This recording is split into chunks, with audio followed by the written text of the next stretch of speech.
You guys may have seen the radar reader board is out and about and around town. I wasn't sure if you were going to report on that tonight, Chief Hawkins, but the whole goal of having that when we purchased it is to slow traffic down. We've had a lot of complaints about speeders around the city, and the whole goal is to slow down traffic and assess the areas that need further attention from our department. Also, Stephanie Shook, our police specialist and PIO, was called to assist with Oso regarding the mudslide. As a city, we are very proud to have her represent us, and I'm looking forward to hear her report. I had asked her to come here tonight and report to council of her experience up there and what she has learned and how it will benefit the city moving forward with her experience in helping out up there. And so I'll be looking forward to that. I understand she's going to be giving that report under the police report tonight.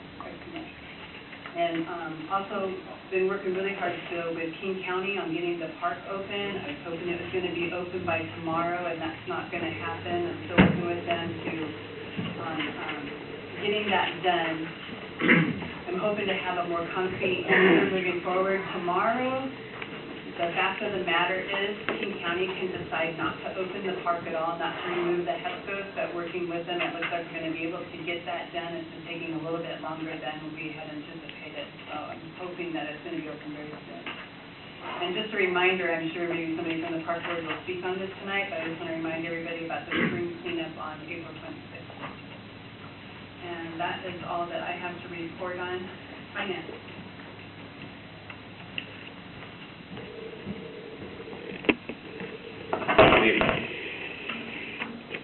First quarter financial reports are complete, and I'm bringing them to the Finance Committee tomorrow night to review, and hopefully I'll have them for you all to review next week at the workshop. Things are going fairly smoothly with Bias now, and I'm pleased by that. We'll be hosting a Bias Annual Report workshop on Tuesday, April 22nd. This course will last from 9 to 4 that day and be held in the council chambers. We have a couple other cities attending, their city staffs attending.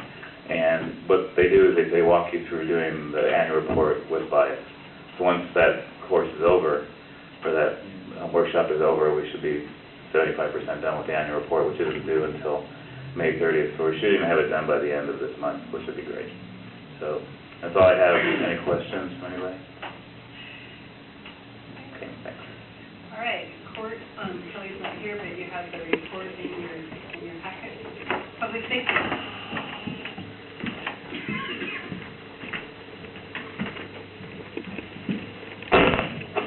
Good evening. The radar trailer we monitored, it does control the speeds to a bit, but after a couple weeks, we're going to put a radar car out for those that don't take it seriously and start enforcing the speeding violations, but we're not getting out as much as we would like. It goes out in the morning, Lieutenant Massey puts it out, and when we're busy we can't do it. When it's not so busy we do it. So that's kind of where we are with it.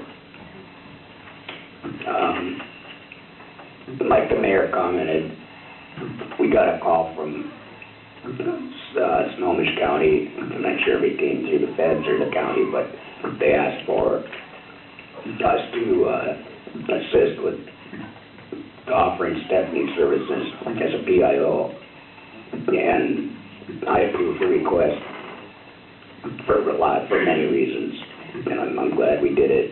She's been busy, she's had a good experience, and she wants to share that briefly with the council. So, Stephanie, you want to go over that?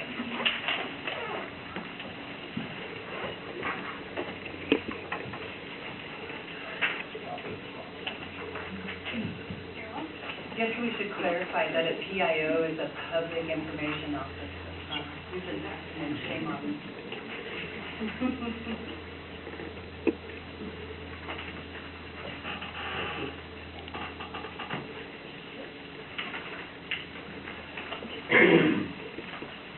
So like Chief said, actually Department of Emergency Management, Snohomish County, everyone's been working on this to keep it covered and going.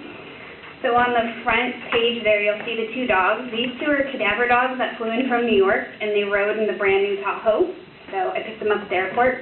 I did armor all the seats, Chief. And then the flag is actually recovered from the debris field. And then the little map that's on there is actually a map that's in the JIC, and it's where all the dogs are from. So if you look at all the little push pins, all the cadaver dogs are from those areas. So typical morning starts off at 5 a.m. up there, and we do what's known as a mission briefing. And so FEMA comes in and they hand out these packets, and we flip through and we figure out who's going to go where, who's going to do what, how many PIOs we need for the day. Darrington has 8 assigned for the day. Arlington has 24 to 28. Snohomish County has anywhere from 30 to more, depends on the need. So I was actually really fortunate. I got Arlington, of all places. So my job, if you look in your packet, I gave you guys kind of a rundown. It gives you the responsibilities of what we do for the day. So from vetting, media inquiries, call-ins, call-outs. But my first day that I was there, I got the joy of writing press releases. So I did that for a whole day, just vetting the media board and the question board, because I was the only PIO that had been through the Advanced Public Information course. So that was the one that I went back to DC for, that Hildreth was really big on. So I got to do that, and that was a lot of fun. And then later on in the afternoon, I got asked specifically to pick up a big van and then go to the meeting point in Oso at the fire station and pick up the media and drive them to the debris field. So that was going to be their first encounter being, like, live. So the Army Corps of Engineers built a structure for them to get across and take their first photos. So we took them in there, they took photos, and then we took all of their media cards out of their cameras, and we took them back to the JIC and reviewed them all to make sure that there was no bodies or anything of that nature in any of the photos that they had taken. Then we released their media cards back to them at the end of the night at the press conference. So that's kind of what these photos are, is me taking the media out to the site, and it's really unreal. It's a lot larger scale than you would think. It's pretty amazing. So, and then from there, because I was the JIC manager with the senior PIO, who is Sean Whitcomb from SPD, he and I go into a FEMA briefing, and that's where we come up with our emergency support function report that we report back to them. And so you'll see that in your packet. And then I included some photos of the JIC so you could have an idea of how chaotic it is. So there's lots of laptops, and so I have to say thank you to the technology committee. You guys approved that laptop. I was so glad that I had my own laptop, because I could write all my press releases out in the field, bring them back, plug them into the JIC, and I was good to go. So it was really nice to have that, and so I really appreciate you guys doing that. And then you see the FEMA trailers and our food area. Everything is decon, hand washing. You can't go eat until you wash your hands. And so it's just, you see the decon tents. It's pretty cool. It was large scale. And then this photo here is actually my pillar. So this pillar is in the center of the room, and these are all the press releases that I wrote for the day. So these are the 9 a.m. press releases. The 3 o'clock are on the other side, and then the 6 o'clock. And then I was actually really fortunate, because I had been through the APIO course again, I was asked to run the press conference for the evening. So that was at the Public Utility District. So what I did is I wrote the speaking points for John Pennington, who is the Snohomish County Emergency Management Director. So I wrote his speaking points, and I wrote the speaking points for our, he was our logistics lead, Lieutenant Burke, with Bellevue Fire. So, and then my strategy was entry and exit for them. So I had to secure their entryway in, basically tell the media this is who you're interviewing, these are your questions, this is your time frame, let them speak, and then take them out the back door and drive them away before the media could chase us. So this is actually the photo of the media there. So that was a really good learning experience. So yeah, it was really fun. And so then here's the map of the slide area that you could see from inside the JIC. So that was our map that we were referring to daily, and then looking to see if the medical examiners, a lot of our thing is a PIO is fact-finding, so we had to make sure that the medical examiner's information corresponded with Snohomish and what they were putting out, and with the King County Sheriff's Office and the Snohomish County Sheriff's Office. So all of those had to be fact-checked consistently so that we were putting out the correct number of deceased identified. And then I was asked to come back and do a funeral on that Saturday. So I assisted a family in the first round of funerals. And then the following afternoon, I was asked to coordinate with FEMA and the Small Business Administration and figure out how to host a town meeting for all the businesses. So there's 60 businesses in Arlington, and all of them were affected by, the slide. So I went from each business and then figured out a time and basically held a community meeting for them. So, and that's what I did my last day there. So, and then because I'm single, I've actually volunteered to go up there this weekend because the people that are up there running the JIC have kids. So I've offered to be the JIC manager for the weekend so that they can go home with their families. So, and I've rounded up enough single PIOs that I think it's just going to be a singles party. So and everyone that wants to go home to their little ones can go home to their little ones. So, yeah, but I'm happy to answer any questions you guys may have. I get to work the presidential details since I'm up there this weekend. So planning the safety parts of that. So I don't think we'll ever have that in Pacific, but yeah. We could. Yeah. I'd just like to say, when you look at what we do anticipate eventually having in the city of Pacific, whether it's a Lahar or a train incident, it's really good to have you getting real-world experience on somebody else's disaster. Because, the chances are eventually we're going to need those services here. Yeah, it's controlled chaos to a certain extent. I was telling Chief I felt a little out of place. I had my book with me, and I'm like, okay, JFO, what does this mean? Where am I going? So, but it's a really good experience. It's very practical application, and so I think that's why Chief partially sent me. So. Any comments or questions from council? Thanks for everything, guys. The Tahoe gets great gas mileage. The laptop works great. Thank you. Thank you. I know, I speak for myself, and I'm sure council as well, we're very proud to be represented by you out there, Stephanie, and thank you so much for going out there and doing that and reporting back to us. Thank you, guys. Thank you.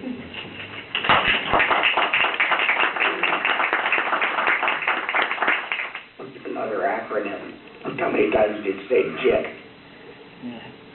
What's that? Joint Information Center. Thank you. Thanks for coming in for that and doing that, so I appreciate that. All right, Public Works.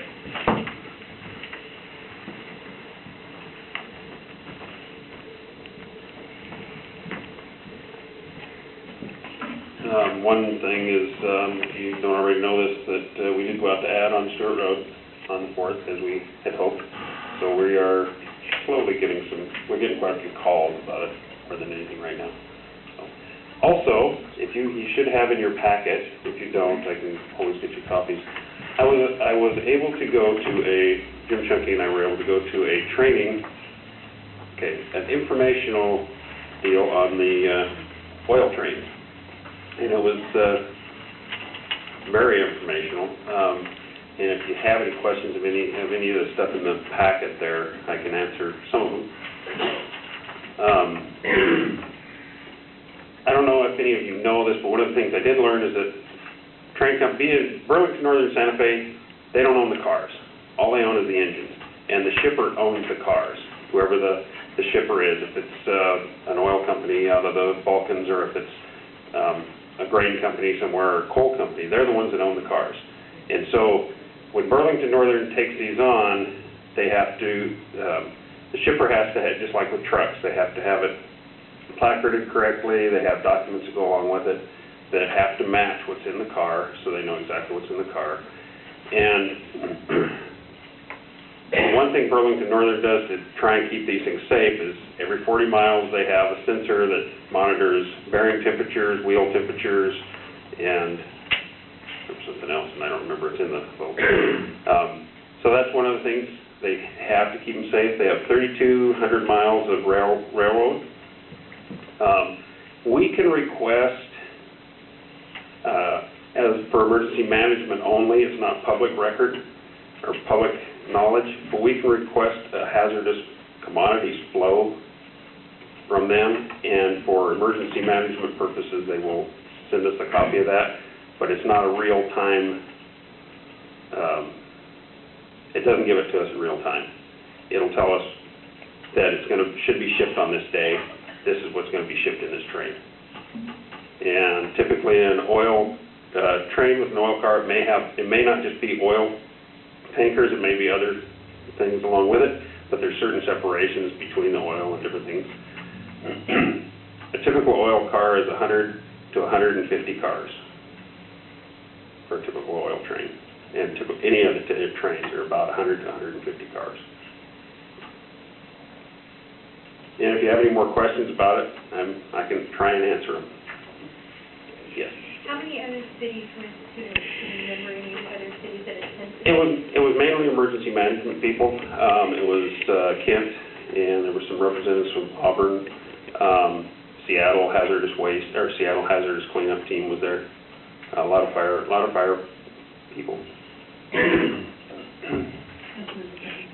I know BNSF has pre-positioned cleanup and barrier materials near Seattle waterways and near Tacoma waterways, but at least as of last year when they presented to the legislature, they didn't have anything for the White River. Do you know if did they mention anything planned, any specific still barriers, cleanup, anything pre-positioned? Seems like a major waterway that needs to be checked. It is. They're adding additional stuff to both Tacoma and Seattle. And also one other thing I learned is they're also bringing a foam trailer to Tacoma. And if we need that for any of their resources that they have, if we have something else, not even to do with the train, if we need them, we can call Burlington Northern and they will bring it out. What was the most common concern from all of the people that attended? Probably the spill more than anything, and how far you would have to move people away. The one thing with the oil trains is they're learning that they don't tend to explode. They do what they call a flash fire. They pop the top of the tank is what happens. So, and you don't want to put the fire out. You want to let the chemical burn. I think I have to talk to Sid a little bit about it. But you keep the cars around it cool so that they don't build too much pressure and pop. But the oil trains they're not as concerned about oil trains as they are about like propane, because propane will explode and go farther.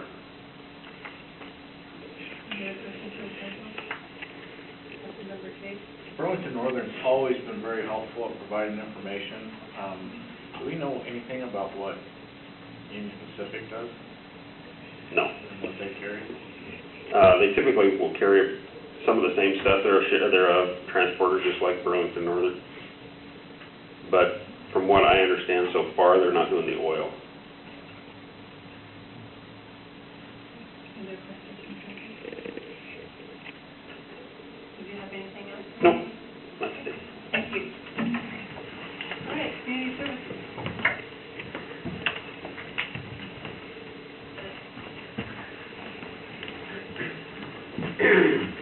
Good evening, everybody.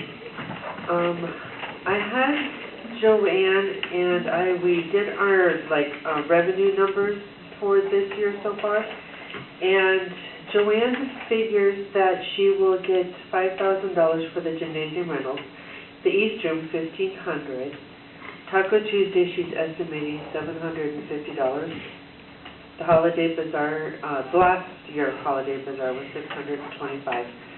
This was appreciation after we purchased the food. We got $361,